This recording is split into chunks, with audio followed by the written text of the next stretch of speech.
रामचरितमानस में कुछ पात्र ऐसे हैं जिनके संदर्भ में ये निर्णय ले पाना कि वो अच्छे हैं या बुरे हैं, बहुत बड़ी टेढ़ी खीर का काम है, बहुत मुश्किल है। उन्हीं में से एक पात्र है कैकेयी, दूसरे पात्र हैं विभीषण।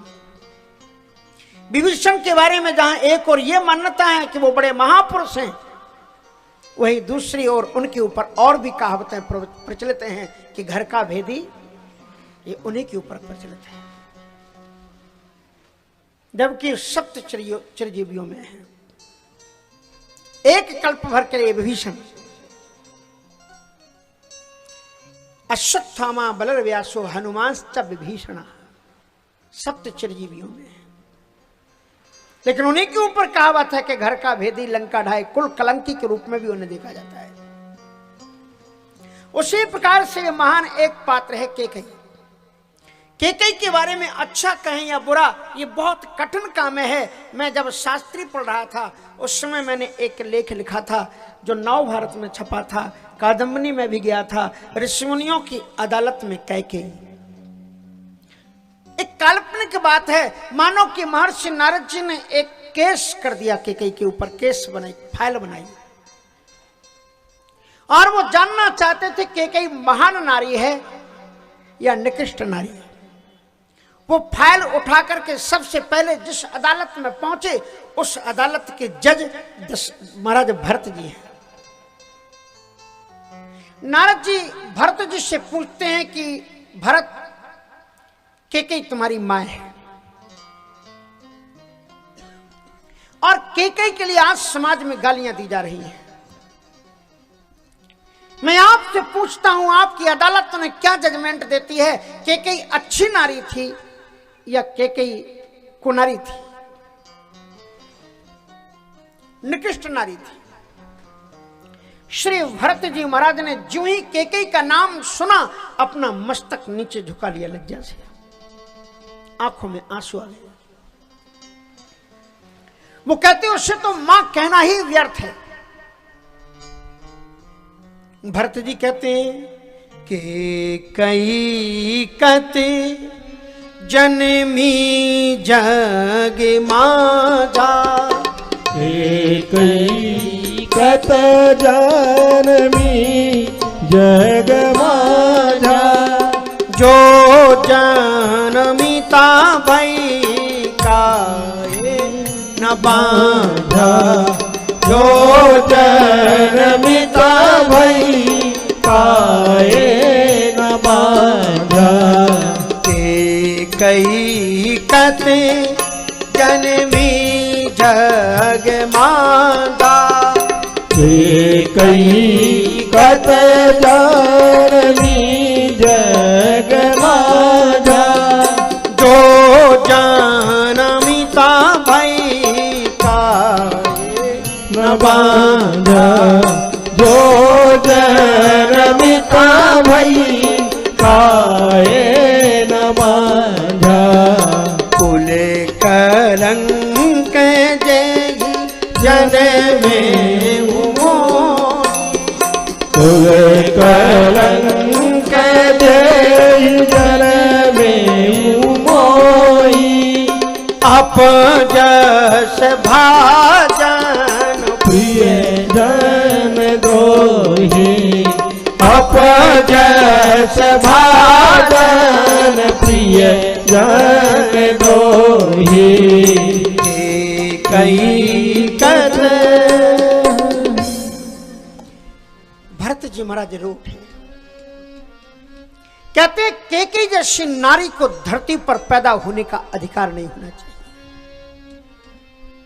और यदि कैकेयी जैसी कुनारी इस धरती पर पैदा हो ही जाए तो विधाता एक और उसको कष्ट देना कि वो बांझ रह जाए, कभी संतान को पैदा ना कर सके। जन्मी क्यों, और जन्मी ही तो बांझ क्यों नहीं हो गई? और फिर एक और मैं विधाता से प्रार्थना करता हूं कि यदि कैकेयी पैदा हो तो मुझ जैसा बेटा उसकी कोख से पैदा मत करना, और यदि मेरे जैसा कोख में पैदा बेटा पैदा हो ही जाए तो उसे सर्पणी बना देना, जैसे सर्पणी खुद अपने बच्चे को खा जाती है। अगर मुझ जैसे बेटे को पैदा करे के जैसी नारी, तो राम के वियोग में तड़पा तड़पा के उसे मरने के लिए विवश करे, उससे अच्छा है कि उसे इतना क्रूर बनाना कि वो अपने बेटे का गला घोंट करके स्वयं भी मार डाले। जन्मत काहे न मारी हूं मोही, इस मां ने मुझे जन्मते ही गला घोंट करके मार क्यों नहीं दिया। कुल कलंक में कीन विधाता, कुल का कलंक मुझे बना दिया। इसलिए भरत जी कहते हैं कि केकई दुनिया की सबसे अभागी और कुनारी निकृष्ट नारी है। नारद जी महाराज ने वहां से फाइल को उठाया और चित्रकूट की सभा में पहुंचे, जहां पर भरत राम को मनाने गए हैं। वहां पर पैल, वैशंपायन, भृगु, अंगिरा, पुलह, कणादि, जाबाली, मत्री, मरीचस, अगस्त्य, कुंभज, परशुराम, बड़े बड़े ऋषि मुनि लोग वहां पर विराजमान है। राजा जनक विराजमान, उन सबके बीच में नारद जी ने फाइल रख दी राम जी के सामने। आप बताइए, केकई दुनिया की निकृष्ट नारी है या श्रेष्ठ नारी है? और जो ही राम जी ने उस फाइल को देखा, एक पलक अपनी मां को देखा, केकई को, उठ करके केकई के चरणों को छुआ। राम जी ने घोषणा कर दी कि दोष दे जननी जड़ते,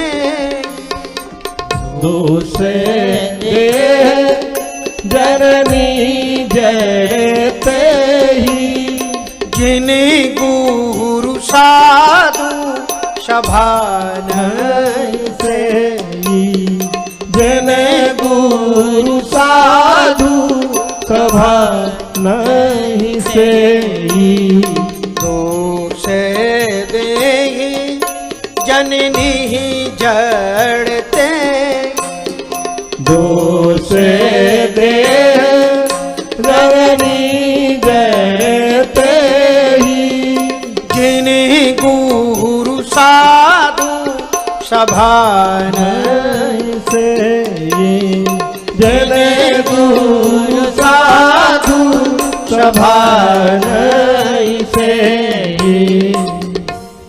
मेरी मां केकई को दोषी वो लोग ही कहेंगे।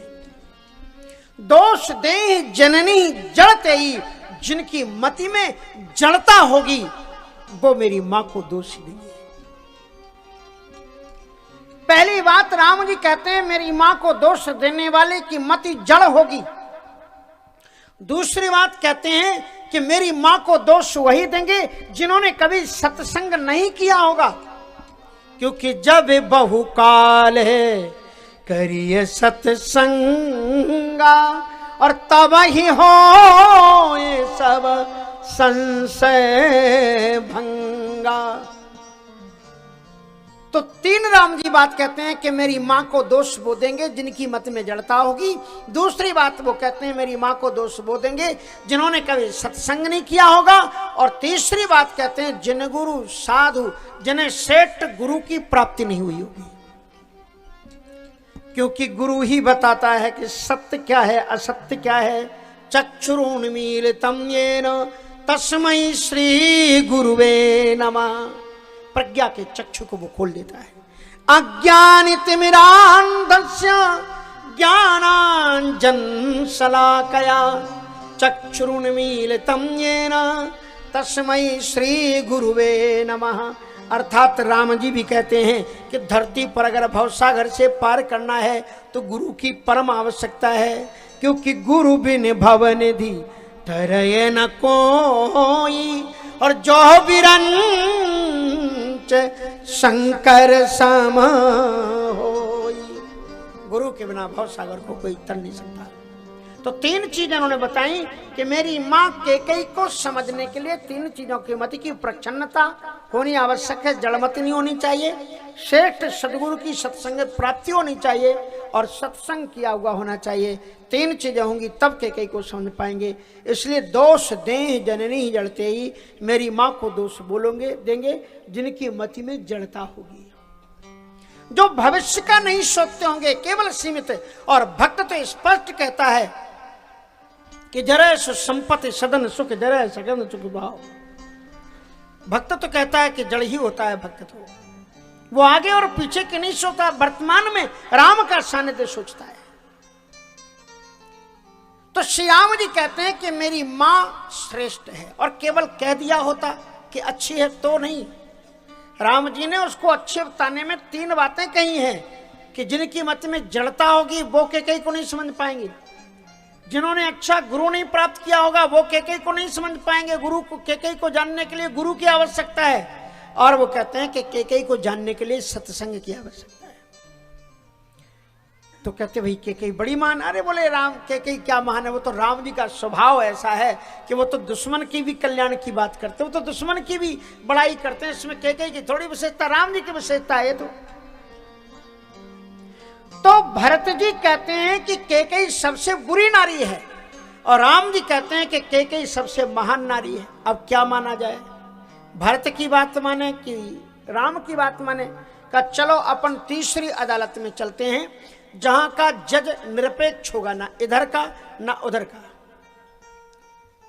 न्यूट्रल, इधर नहीं उधर नहीं, ऐसी जगह पर चलो। और कहां पर पहुंचे, बोले जिस ऐसे अदालत में गए जिस अदालत की जज एक नारी है, नारी एव विजानत तत्संगस्य कारणम, नारी के सुख दुख को नारी ही निर्णय कर सकती है। और तब वो जिस कोर्ट में गए वहां की जज है सुमित्रा, और सुमित्रा का एक बेटा कौशल्या के बेटे राम की सेवा में लगा हुआ है, और सुमित्रा का एक बेटा और महारानी कैकेयी के बेटे संत स्वरूप भरत की सेवा में लगा हुआ है। कितनी महान नारी थी जिसने एक बेटे को संत की सेवा में लगा दिया और एक बेटे को भगवंत की सेवा में लगा दिया, इससे महान और कौन हो सकता है। लेकिन पॉलिटिक्स वालों की दृष्टि एक अलग ही होते, बोले भैया कुछ भी हो, अगर पॉलिटिक्स सीखनी हो तो उससे सीखो। बोले किससे? सुमित्रा से। बोले कैसे? उसने सोचा 2 ही तो पार्टियां हैं देश में, एक भरत की पार्टी है और एक राम की पार्टी है, सो एक बेटे को इस पार्टी में कर दिया और एक बेटे को उस पार्टी में कर दिया। और कहते हैं कि ये राजा हुए तो भी हमारे 5 उंगलियां घी में, और जे राजा हुए तो भी 5 उंगलियां घी में। मंत्रा ने कितनी समझदारी से बात की थी कि महारानी ध्यान रखना, यदि राम राजा हो गए तो सुमित्रा का कुछ भी बिगड़ने वाला नहीं, क्योंकि वो तो पहले से ही गंभीर और चतुर महिला है, उसने एक लड़के को उस पार्टी में रख रखा है। इसलिए भरत बंदी गृह से ही है। शत्रुघ्न को नहीं बताया, बोले शत्रुघ्न तो जेल में नहीं जाएगा, तुम्हारा बेटा जेल में सड़ेगा भरत अगर राम राजा हो गए। बोले क्यों? कि बोले शत्रुघ्न को तो लक्ष्मण है ना उस पार्टी में, बचा लेगा। भरत बंदीगृह से ही है, राम लखन के नेव ध्यान रखना, भरत राम लखन एक ही रह गया। तो इसलिए ध्यान रखना जीवन में। कहते हैं कि अगर तो उस मां के पास गए जिसका एक बेटा राम की सेवा में है और एक बेटा भरत की सेवा में है, एक बेटा कौशल्या के लाडले की सेवा में लगा हुआ है और एक बेटा कैकेयी के सुपुत्र की सेवा में लगा हुआ है। उससे पूछा गया, नारद जी ने पूछा, आप बताओ कैकेयी अच्छी नारी है कि बुरी नारी है? ध्यान रखना, हम आपसे भी एक कभी जजमेंट लेंगे, आप भी बताना कि अच्छी नारी है कि बुरी नारी। पहले इस कहानी को सुन लो आप। सुमित्रा से पूछा, आप बताइए आपकी दृष्टि में कैकेयी अच्छी नारी है या बुरी नारी? तो सुमित्रा ने कहा कि को बड़ छोट कहत अपराधू, कौन बड़ा कौन छोटा हम इसमें कुछ नहीं कहेंगे। इसलिए कैकेयी महान या कौशल्या महान मैं कुछ नहीं कहूंगी, मैं तो केवल इतना कहना चाहती हूं, संसार भर की जितनी स्त्रियां हैं सारी माताओं के लिए उन्होंने कहा कि मैं एक ऐसी कसौटी आपको देती हूं और उस कसौटी पर कस करके देखना। किसी भी स्त्री के बारे में अगर जानना हो कि ये स्त्री महान है या निकृष्ट है, तो मैं कसौटी देती हूं, उस पर कस के देखना। अगर खरी उतरे तो समझ लेना वो महान है, और अगर फैल हो जाए तो समझ लेना वो निकृष्ट है। क्या दी? जरा इन चौपाइयों को सुनो। सुमित्रा जी कहते हैं महान नारी कौन है? का पुत्रवती जुविती जग सोई, पुत्रवती युवती जग सोई, रघुबर भगत जासु सुत होई रघुबर भगत दास सुत होई न तरु बांधे भले बादी पियाने न तरु बांधे भले बाग बियानी राम विमुख सुत तेहि तु जानी राम विमुख सुत तेहित जानी पुत्रवती हाँ पुत्रवती जुबिती जगत होई रघुबर भगत दास सुत होई रघुबर भगत दास सुत होई। ध्यान से सुनना माताओं, ये राम कथा सबको प्रेरणा देती है। इसमें सुमित्रा जी ने कहा कि संसार में महान नारी वही है जिसका बेटा राम का भक्त हो, क्योंकि जो बेटा राम का भक्त होगा वही राम के आदर्शों को अपने जीवन में उतारेगा। और जब जिस दिन इस भारतवर्ष के नौजवानों के आदर्श में राम का आदर्श उतर जाएगा, राम का चरित्र उतर जाएगा, उसी दिन हमारा देश महान है और महान बन जाएगा।